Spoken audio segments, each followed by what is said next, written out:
넌 학생, 난 선생, 24년 만에 재회. 드라마 로망스의 주인공 김하늘과 김재원이 드라마 방영 이후 24년 만에 재회했습니다. 두 사람은 일본 위성극장에서 방송된 로망스 재방송 기념 특집 프로그램을 통해 다시 만났습니다. 오랜만에 다시 마주한 두 사람은 촬영 당시의 비하인드를 이야기하는 시간을 가진 것으로 알려졌습니다. 김하늘은 SNS에 다시 만난 로망스라며 함께 찍은 사진을 공개했죠. 칠판 앞에 나란히 선 두 사람. 20년이 훌쩍 넘었지만 변함없는 외모에 누리꾼들은 냉동인간 아니냐, 이 조합을 다시 보다니라며 반가워했습니다. 2002년 방영된 로망스는 남고생과 여교사의 사랑을 그린 작품. 김하늘의 난 선생이고 넌 학생이야 라는 대사는 당시 큰 화제를 모았고, 김재원은 살인미소로 원조 꽃미남 반열에 올랐습니다. 이 작품은 일본에서도 인기를 끌며 초창기 한류 붐을 이끌었죠. 24년이 지나 다시 마주한 두 사람. 그 시절 감성 다시 한번 소환됐습니다.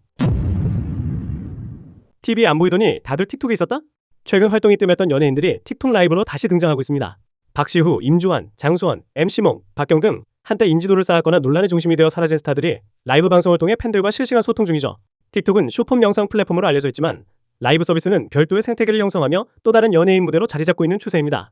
최근 배우 박시우가 틱톡 라이브에서 월 5억 수익을 올린다는 소문이 돌았지만 박시우 측은 사실이 아니며 세금과 수수료 구조가 크다고 선을 그었습니다. 그럼에도 연예인들이 몰릴만한 매력은 분명합니다. AI 실시간 번역으로 해외 팬과 바로 소통 가능하고 별도 제작비 없이 안정적인 수익 창출이 가능하기 때문이죠. TV와 스크린이 전부였던 시대를 지나 이제 연예인의 무대는 손안의 라이브 화면으로 확장됐습니다. 틱톡 라이브, 부업일까요? 새로운 본업일까요? 단종에서 군인으로 박지훈, 차기작 확정. 천만을 눈앞에 둔 영화왕과 사는 남자에서 단종역으로 신드롬급 인기를 얻은 박지훈. 이번엔 군복을 입습니다. 차기작은 티빙 오리지널 취사병 전설이 되다. 총 대신 시카를, 탄띠 대신 앞치마를 두른 취사병이 전설로 성장하는 밀리터리 판타지 드라마입니다. 박지훈은 어려운 환경 속에서도 성실하게 살아온 주인공 강성재 역을 맡았습니다. 힘든 현실을 벗어나기 위해 입대한 흑수저 주인공이 군 생활 중 정체불명의 퀘스트 시스템을 만나 레벨업하는 이야기를 그릴 예정이죠.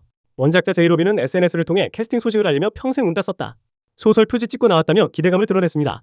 작품은 약 8개월간 촬영을 마치고 크랭크업, 올 상반기 공개를 앞두고 있습니다. 사극 속 비운의 왕에서 군대 취사병으로 변신하는 박지훈. 이번엔 또 어떤 인생 캐릭터를 남길까요?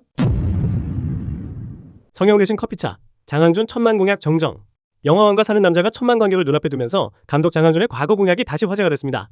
장항준 감독은 지난 1월 SBS 파워 FM 배성재의 텐에 출연해 천만이 될 리도 없다며 영화가 천만을 넘으면 개명, 성형수술, 유람선 파티를 하겠다고 말했습니다. 하지만 예상과 달리 영화는 엄청난 속도로 천만이 확실시되고 있는 상황. 예상 밖 흥행이 이어지자 장항준 감독의 공약도 덩달아 화제가 됐고, 지난 4일 다시 출연한 배성재의 텐에서 저게 뉴스거리가 되나라고 생각했다며 또 차라리 말도 안 되는 공약이라 다행이다. 만약 전 재산의 반을 내놓겠다라고 했으면 어쩔 뻔했냐고 말해 웃음을 자아냈죠. 결국 공약은 현실적인 방향으로 수정됐습니다. 오는 12일 서울 중구 서울신문사 광장에서 관객들을 위한 커피차 이벤트를 진행하기로 한 것. 장항준 감독도 직접 참석해 감사 인사를 전할 예정입니다. 장항준 특유의 경거망도 캐릭터다운 해프닝이었습니다. 단종 박지훈, 단종문화재 불참 확정. 영화왕과 사는 남자에서 단종을 연기한 박지훈이 오는 4월 열리는 단종문화재 불참이 확정됐습니다. 앞서 장항준 감독은 단종문화재 개막식과 초청 강연 프로그램에 참여하기로 밝혀 출연 배우들의 참석 여부에도 관심이 쏠렸는데요. 단종문화재 측은 공식 SNS를 통해 박지훈 배우는 행사에 참석하지 않는다. 착오 없으시길 바란다고 공지했습니다.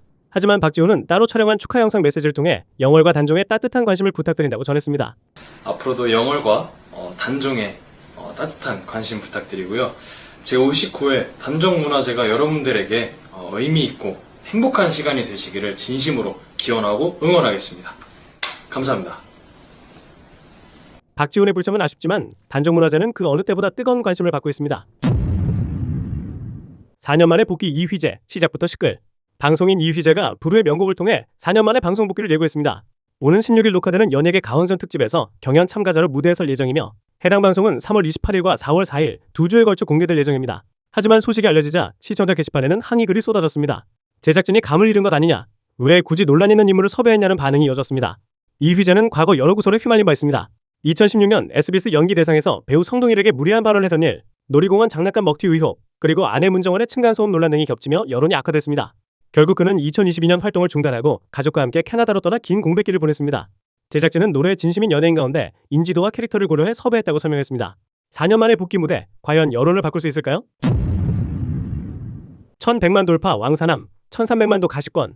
영화왕과 사는 남자가 개봉 33일 만에 누적 관객 1100만 명을 넘어섰습니다. 이 기록은 파묘 40일, 서울의 봄 36일, 광해왕이 된 남자 48일보다 더 빠른 속도이며 범죄도시 4와 비슷한 기록입니다. 흥행 기념으로 공개된 건 배우들이 직접 적은 6글자 명패 소감.